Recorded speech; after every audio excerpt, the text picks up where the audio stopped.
Hey everyone, welcome back. Or welcome if you're new here.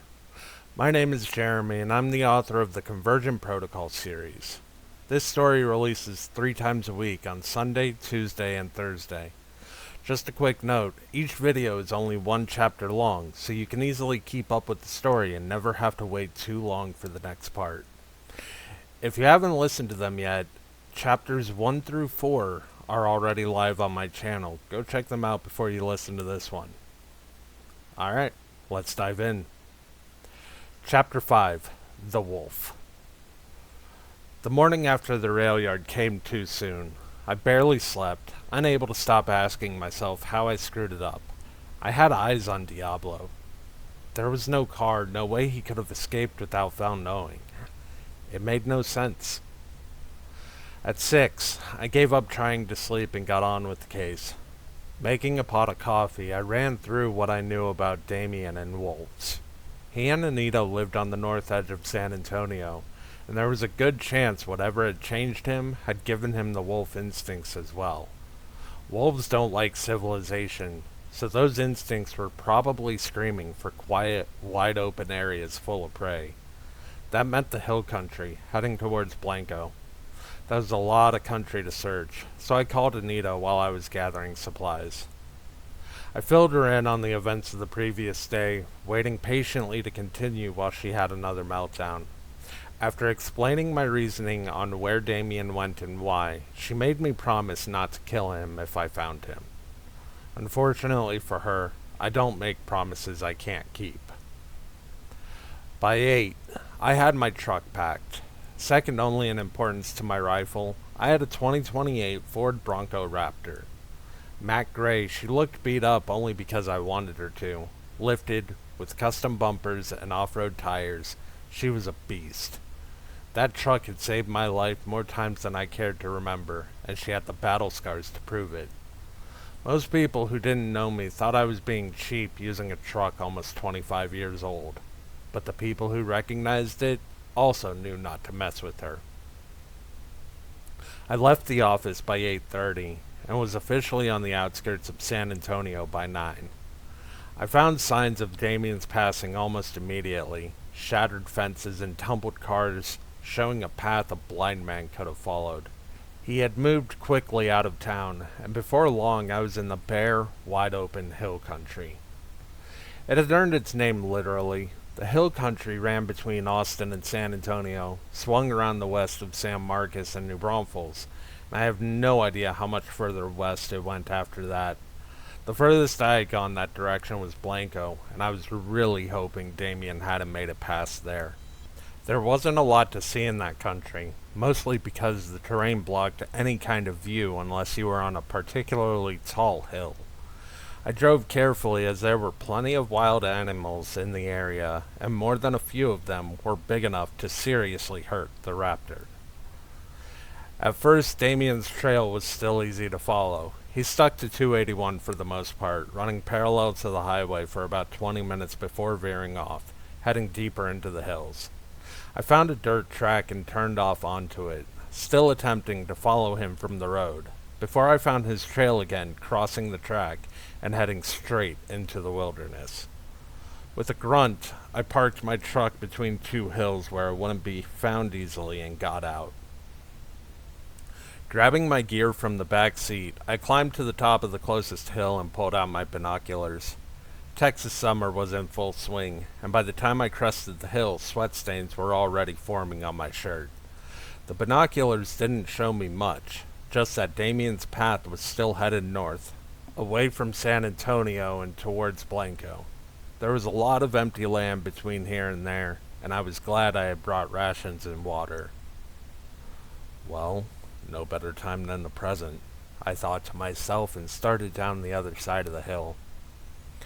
With nothing better to do while I walked, I let my mind wander. I had lived in San Antonio my entire life, only leaving when I joined the Marines. I had planned to be military for the full 20 and then get out, but then the mods happened. Mom wasn't happy that I wanted to join the Marines, not that I cared much what she thought back then. She wanted me to go to college, get a degree, and settle into comfortable obscurity before settling down. I wasn't having that. Dad had been a Marine before he was murdered, and it was the only thing I could do to feel close to him. Besides, I was a very angry young man, and I figured venting that anger on America's enemies was better than the alternative. Mom died while I was overseas. Doctors said it was breast cancer, caught far too late to stop, and unfortunately, I couldn't catch a transport home in time. I was furious, and it took Fell to calm me down enough to not go break my CO in half for delaying the leave request. Military mods were commonplace by then, and a year later the mandate hit. Thankfully, my contract was up for renewal, so I immediately got out and came home. Fell followed me, and I couldn't have been more grateful. I didn't have any family that I knew of, so Fell was all I had. We both joined the SAPD, afraid of when the civilian world got a hold of mod tech, and within 5 years the mandate hit there too. Of the two of us, I was the luckier one. I had made my peace with just being plain human. I knew what I was capable of, and I didn't need some animal DNA making me better. Fell, on the other hand, wasn't so lucky.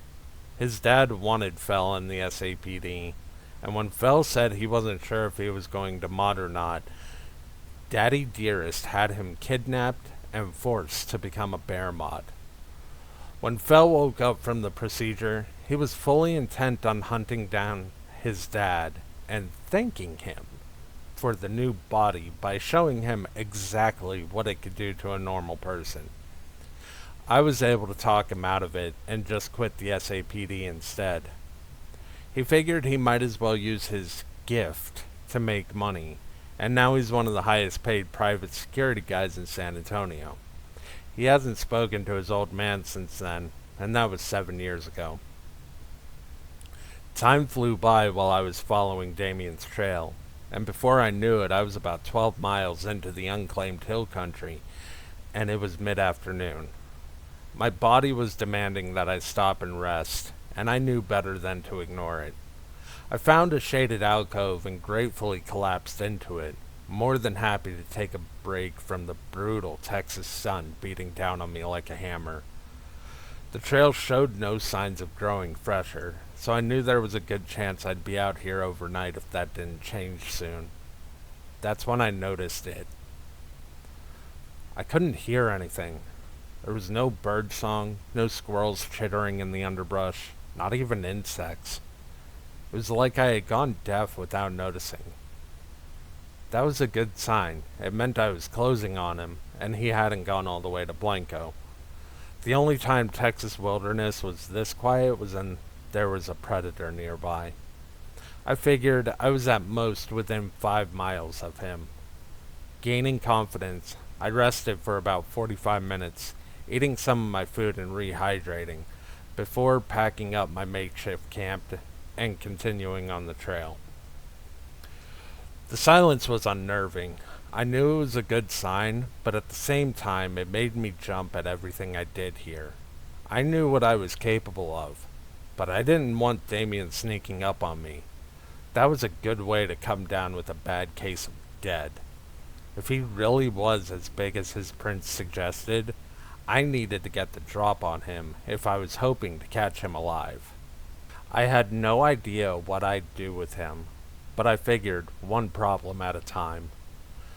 I had walked another couple of miles when the smell struck me like a train out of nowhere. Heavy and cloying, it was a deep, musky scent, somehow wilder than a dog's. I knew it was Damian's. I had smelled it in his backyard that night, but something felt off. It didn't smell quite right for a wolf. I couldn't put my finger on it, but after smelling the wolf mods up close and personal yesterday, I could tell Damian's scent was different. I slowed to a crawl after that. Smelling him that strongly meant he was very close by, and I didn't want to give him a chance to smell or hear me if he hadn't yet. Thankfully, nature was helping, and the wind was blowing south, away from Damian. I crawled up hills now instead of climbing, and I only stood up once I was certain Damian wasn't over the next ridge. The sun was a couple feet above the horizon when I finally found Damian. I had crawled to the top of a hill and carefully raised my head when suddenly he was there. He was at the bottom of the hill I had just climbed, bigger than I had imagined. This kid was now the same size as my truck, if not a little bigger. Covered in coarse black fur, I could see his golden eyes as his muzzle disappeared into the guts of a wild boar he'd killed.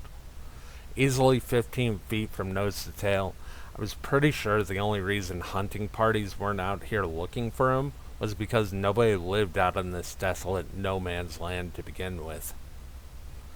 I froze when I saw him, inching carefully back down only after I was certain he hadn't noticed me.